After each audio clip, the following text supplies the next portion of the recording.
gbọ́ mi jẹ́ kí n ṣàlàyé nǹkan kan fún ẹ. Ǹjẹ́ o jẹ́ mọ̀ pé wọ́n ló ń fà á àdúrà rẹ sì fi gbà jù báyìí lọ? Àwọn ètò àdúrà tí wọ́n ṣe fún ẹ, òróró, omi lóríṣiríṣi yẹn tí wọ́n lò fún ẹ tó sọ pé kò ṣiṣẹ́ yẹn, ǹjẹ́ o jẹ́ mọ̀ pé wọ́n ló fà á tí ò fi ṣiṣẹ́? Àwọn ẹlòmíì tí wọ́n jọ ṣe fún yín, wọ́n máa ń dúpẹ́, wọ́n máa ń fẹ́ ní ìmúre wọn. Jẹ́ kí n ṣàlàyé nǹkan kan fún ẹ. Sórí látara oúnjẹ lásán o lè máa gbàdúrà kó má rọ̀wọ́ Ọlọ́run. Apostle prophet Ìtọ́lọ́mọládé wúrà ló ń bẹ sọ̀rọ̀. Jẹ́ kí n fún ẹ ní ẹ̀rí ẹ̀. Látara oúnjẹ tó kàn wò kó oúnjẹ lásán o lè máa gbàdúrà kó má lè tó o dẹ̀ má rí ìyàtọ̀. Káwọn èèyàn dẹ̀ máa sọ pé ṣe bó lọ ṣọ́ọ̀ṣì lágbájá. Mo gbàdúrà fún ẹ bó bá lè ṣàmì òòtú ṣàṣedànù wọn.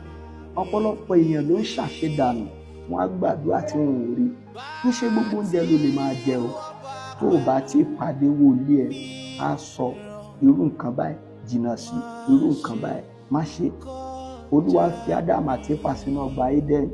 Gbogbo nǹkan ló ní ká máa jẹ, ó ní ṣùgbọ́n èso yẹn wọn gbọ́dọ̀ jẹ. Ìjọ tí wọ́n jẹ́ ìrìn àjò wọn dàrú tó fi dé ìkórìtà tá a wà lọ́wọ́lọ́wọ́ yìí. Gbọ́ mi, ohun tí mò ń sọ fún ẹ ni wípé ìwọ tó jẹ́ wípé ìṣẹ̀dá rẹ ò bá èéfín mu. Wọ́n sọ fún ẹ pé Ọlọ́run fi àwọn màláìkà àánú yẹ ìwọ yẹn ló máa ń mu sìgá. Ó wá ń sọ pé àdúrà fẹ́ gbà.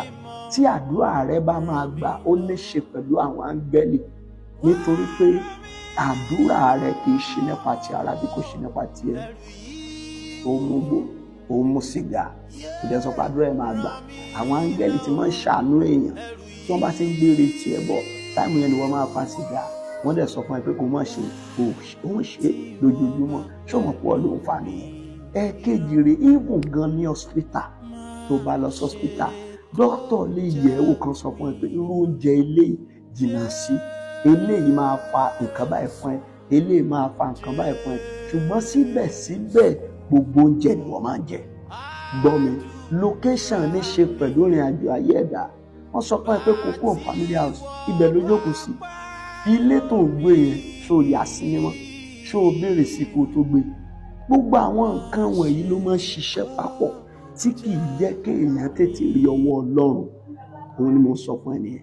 Àkọ́kọ́ ń bẹ nìyẹn lára oúnjẹ jíjẹ. O gbọ́dọ̀ mọ èèwọ̀ tiẹ̀, kì í ṣe gbogbo nǹkan ló lè máa jẹ. Ẹlòmíì tó bá jẹrú oúnjẹ kan ara máa jàjẹ ni. Bẹ́ẹ̀ ló ṣe rí nínú spiritual rẹ̀. Ẹlẹ́ẹ̀kejì rẹ̀, aṣọ. Gbọ́ mi, wo èèyàn ọkọ èèyàn ò lè kú kán ní kó lọ wọ aṣọ funfun lẹ̀ Yorùbá. Gbọ́ mi, aṣọ ní ṣe pẹ̀lú ìrìn àjò ayé ẹ̀dá. Gbogbo aṣọ ni wọ́n máa ń wọ̀. Wọ́n sọ fún ẹ pé kó jìnnà sáṣọ dúdú. Still náà ó ń wọ̀ sábẹ́ aṣọ funfun. Wà ní ṣègbè ó wọ̀ pé aṣọ funfun ló wọ̀ sókè náà. Ó múra ẹ ṣeré nìyẹn o. Bíbélì sọ wípé àwọn tó bá ṣẹ́gun lèmi ó wọ̀ láṣọ funfun. Bíbélì sọ pé òjì sọ pé àwọn tó bá ṣẹ́gun èmi máa wọ̀ láṣọ yẹ́lò. Ihun tí mo gbìyànjú àti sọ fún ẹ ni wípé àwọn nǹkan wọ̀nyí o gbọ́dọ̀ mọ̀. Ẹ̀kẹta ni location. Kálukú ló ní location. Ibi tó ń gbé yẹn ó ṣeé ṣe kí destiny ẹ má ṣiṣẹ́ bẹ́ẹ̀. Ó dẹ̀ ní máa sọ pé ìbọ̀rẹ̀ mi tájọ kọ́ṣẹ́, ọ̀rẹ́ mi tájọ lọ sí school, ìlú Èkó lòun náà gbé. Location olúkálukú ọ̀tọ̀ọ̀tọ̀. Abraham ó kúrò nílé bàbá ẹ̀ kó tó di pé ó mèkè. Joseph ọmọ Jacob ó kúrò níbi tá a gbé ibi sí kó tó di pé ó mèkè. Mi ò sọ fún ẹ wípé dandan ni kó kó mi tá a gbé ibi ẹ̀ sí o. Ohun tí mò ń gbìyànjú àti sọ ni pé ó gbọ́dọ̀ ṣe ìwádìí lọ́dọ̀ àwọn tí Ọlọ́run fún ní ìmọ̀ láti lè fi ohun ìjìnlẹ̀ hàn. Kì í ṣe pé kókò máa gbàdúrà, kì í ṣe pé kókò máa lómi, kì í ṣe pé kókò máa lò lóró. Èyí tó tún dàbí ẹ̀, ọ̀pọ̀lọpọ̀ wa là ń lo àmúlùmálà. Èmi náà ti ṣe oríṣiríṣi ìgbà tí mo fi ń ṣe, ayé mi ò yí padà. Tí bá ń gbàdúrà fún ẹ, wòlíì tèmi ni kì í lo ewé, wòlíì tèmi ni kì í lo egbò, wòlíì tèmi ni kì í jẹ àṣejẹ. So ọ̀pọ̀lọpọ̀ àwọn èèyàn náà máa ń mú gbogbo ẹ̀ papọ̀, wọn wà ní rọwọ́ Ọlọ́run. Jẹ́ kí n ṣàkàwé kan fún ẹ.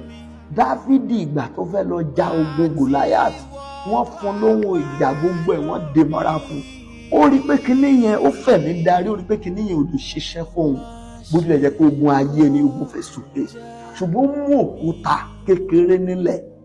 Ó tọ̀ wá, ó ní mo tọ̀ ẹ́ wá ní orúkọ Olúwa àwọn ọmọ. Ó dẹ̀ ju òkúta ẹ̀ fún Gòláyátì. ó dẹ̀ ṣubú lulẹ̀. Òkúta, ta ló mọ̀ wípé òkúta lè gbé Gòláyátì ṣubú? Gbọ́ mi, ó lè jẹ́ pé omi àti òróró nìkan ni wàá lò tí wàá fi rọ́wọ́ Ọlọ́run. Ó lè jẹ́ pé ààwẹ̀ ọjọ́ kọ̀ọ̀kan tí wàá gbà ní ọ̀nà àbí ṣe fún ẹ, ṣùgbọ́n lè má lọ máa síngbẹ́rẹ́. Irú wọn lọ́nà ń wẹ àgbo, irú yín lẹ̀ já sí jẹ.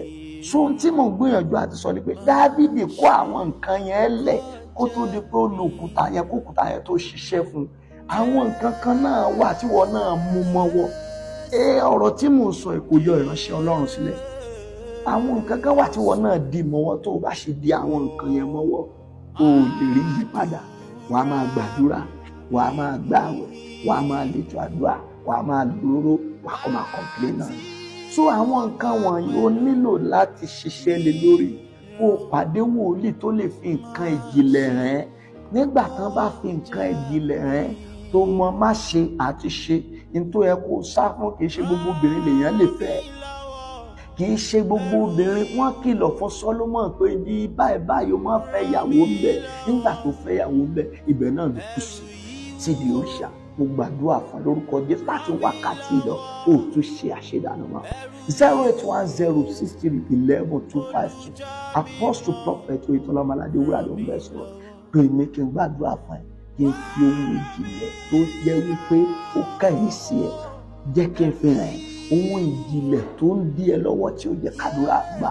Ní tó yẹ kó yẹra fún, ní tó yẹ kó ṣe, ìgbésẹ̀ tó kàn. Ó lè yẹ pé nǹkan kékeré báyìí ni máa sọ pé kò ṣe tí wàá dẹ́kun rí i padà. Bí Olúwa ti ń bẹ tí ẹ̀mí rẹ̀ ń bẹ, ó máa rí àánú gbà. Bí àdúrà bá ṣiṣẹ́ fún Èlíjà, àdúrà máa ṣiṣẹ́ fún ẹ. Bí Hánà bá rí àánú gbà, ìwọ náà máa rí àánú gbà. 08106311252 Apostle Prophet Oyetola Ọmọládé Wúrà ló ń bẹ sọ̀rọ̀. WhatsApp number náà nìyẹn. Yóò dára fún ẹ. Bá mi share program yìí. Shalom.